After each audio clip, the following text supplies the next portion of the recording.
Olá, bom dia, tudo bem?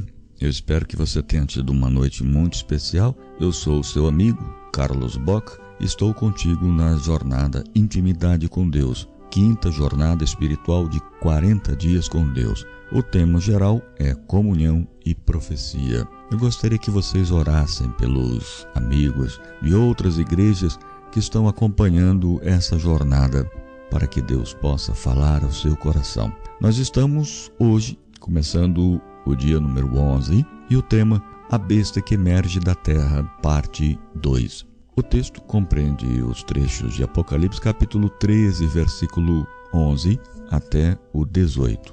Estamos estudando a besta que emerge da terra, onde identificamos claramente a nação que preenche o perfil descrito na profecia.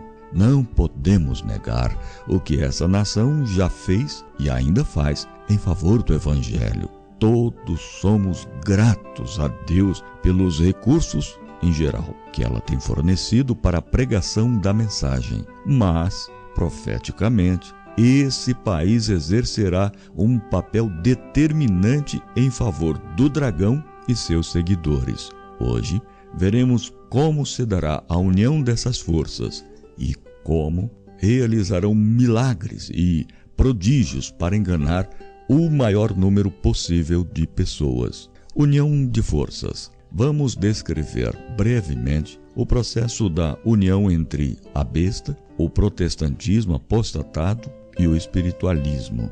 A partir de quando a besta semelhante ao cordeiro fala como dragão. Como visto, Daniel 7 se posiciona como pano de fundo de Apocalipse 13.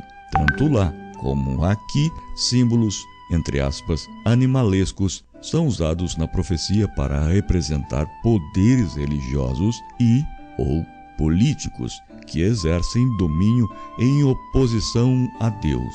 Eles aparecem como animais monstruosos, ferozes, sanguinários. Os símbolos inspiram terror e são muito próprios para descrever os poderes representados. Surpreendentemente, todavia, temos agora a figura de um cordeiro, um animal manso e dócil, representativo do próprio Senhor Jesus. Mas a meiguice e a palidez de um cordeiro ficam por conta apenas da aparência dessa besta. Na prática, ela se identifica com Satanás. Na aparência, ela é delicada e parece inofensiva, mas a ação é perseguidora e cruel, segundo revelam os versos 12 e 18. Comentário Bíblico Adventista, volume 7, página 820.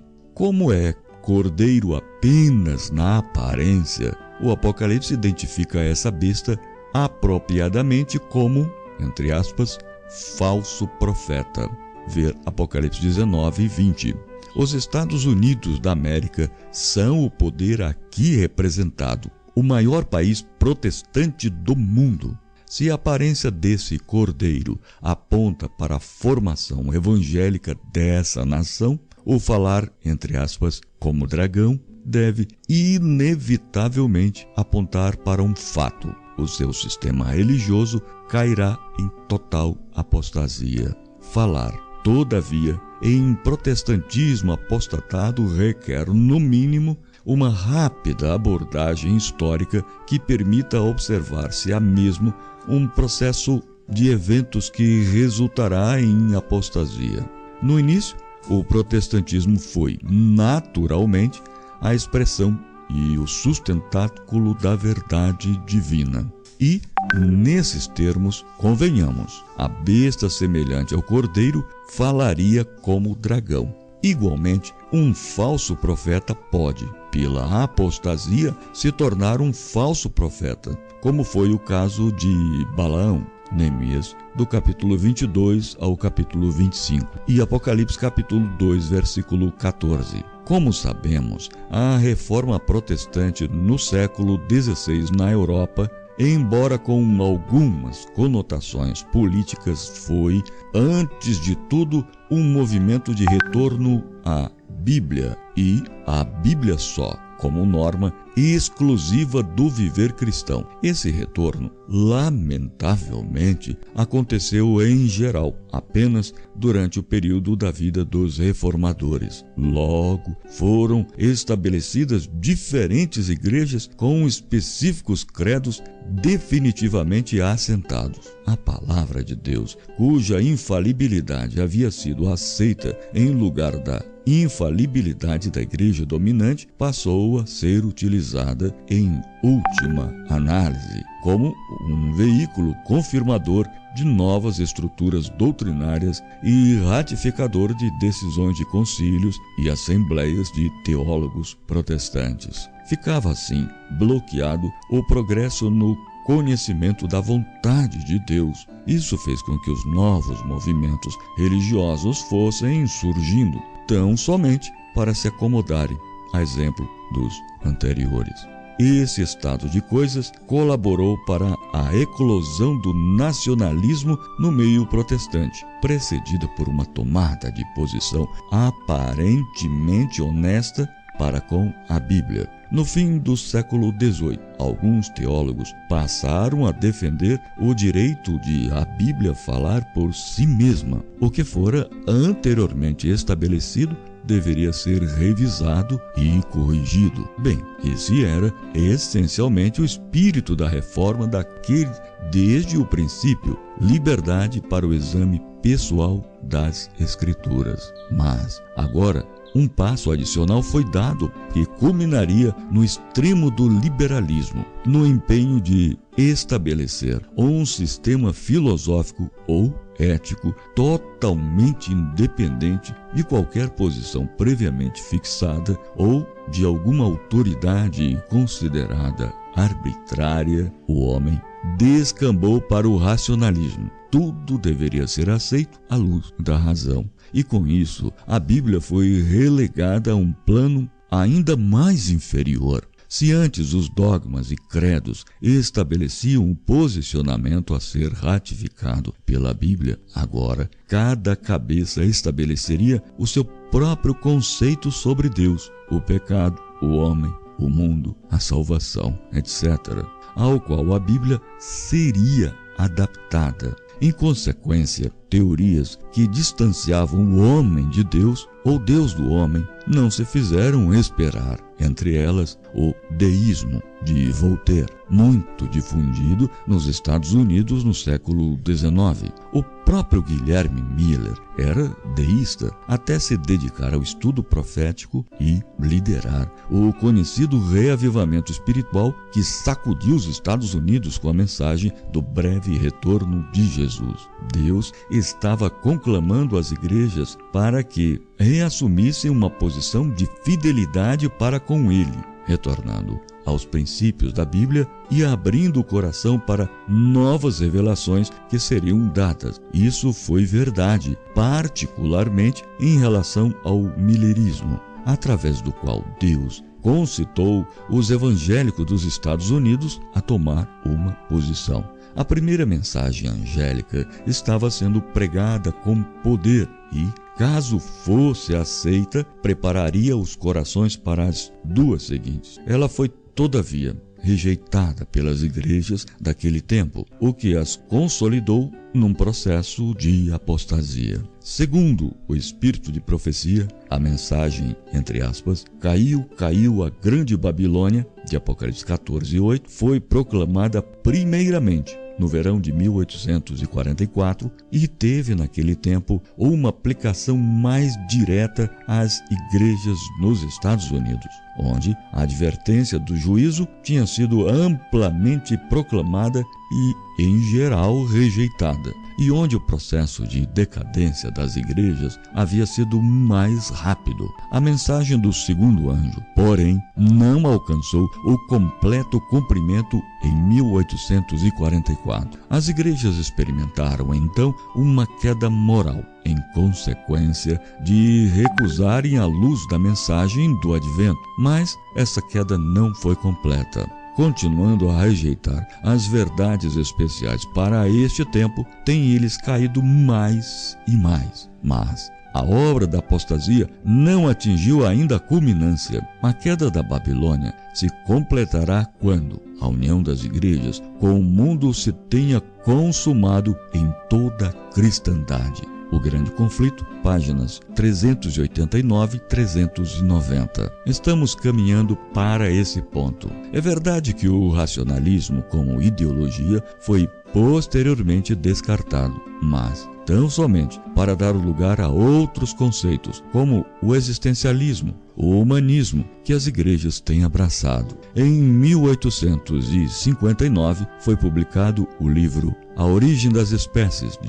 Charles Darwin. A partir daí, a teoria do evolucionismo teve rápida propagação e aceitação no mundo. O protestantismo em geral adota hoje os conceitos de Darwin, adaptando o relato bíblico da criação aos postulados evolucionistas. Ademais, a onda do pós-modernismo tem adentrado os portais do cristianismo, invalidando significativamente os princípios bíblicos. Assim, seguem as igrejas hoje uma trajetória descendente de coligação com o mundo. A verdade é que, quando a besta, semelhante ao cordeiro, comunicar fôlego à imagem da primeira besta, isto é, quando ela agir de modo semelhante à forma como a primeira besta agiu, valendo-se do poder civil para impor determinadas leis de caráter religioso, então ela estará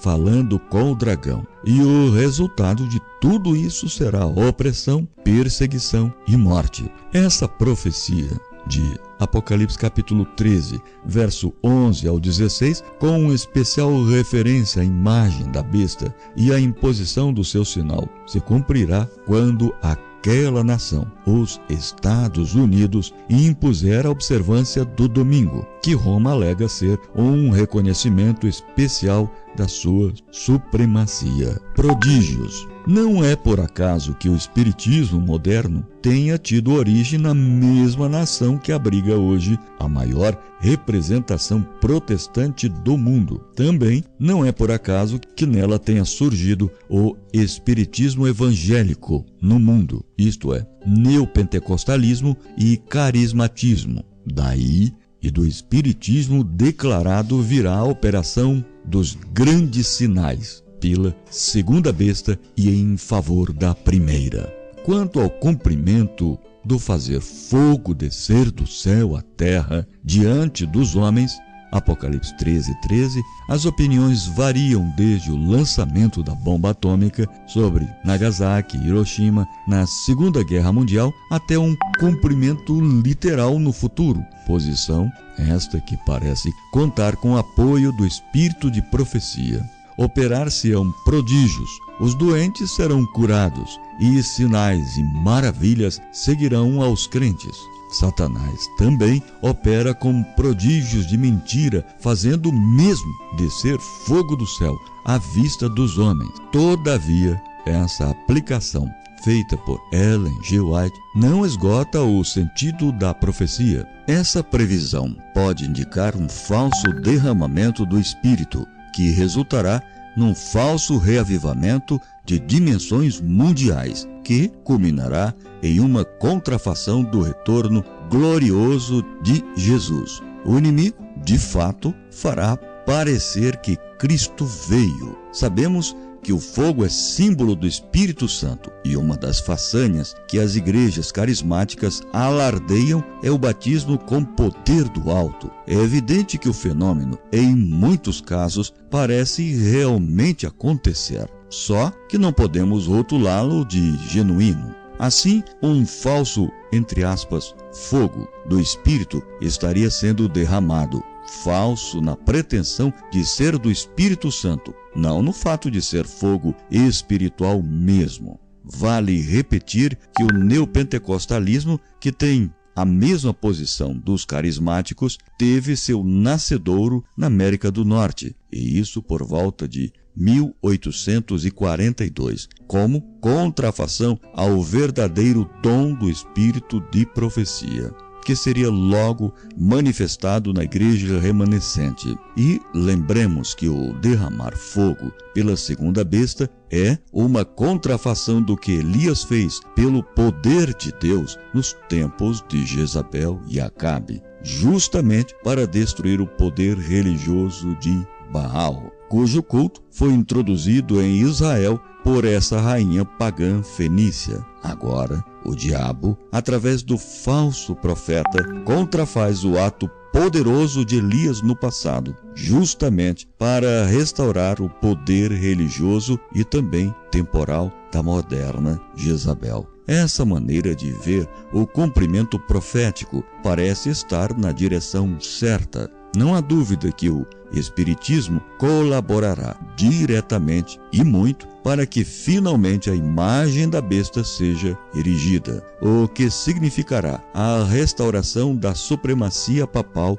e seu reconhecimento em todo o mundo. Ambos, o neopentecostalismo e o atual movimento carismático, são, na realidade, espiritismo com roupagem evangélica. Tudo muito bem estruturado numa estratégia satânica de engano velado. E são os prodígios operados pela segunda besta que levarão o mundo todo a adorar a primeira besta e a aceitar o seu domínio. Apocalipse capítulo 13, verso 14. Para refletir, a cruz de Cristo será a ciência e cântico dos remidos por toda a eternidade. No Cristo glorificado eles contemplarão o Cristo crucificado. Ao olharem as nações dos salvos para o seu Redentor e contemplarem a glória eterna do Pai resplandecendo em seu semblante, ao verem o seu trono, que é da eternidade em eternidade, e saberem que o seu reino não terá fim, e rompem no hino arrebatador: Digno é o Cordeiro que foi morto e nos remiu para Deus com seu muito precioso sangue. Amanhã estaremos no 12º dia e o assunto é a imagem da besta. Que tenha um dia muito especial e nos encontraremos amanhã. Até lá.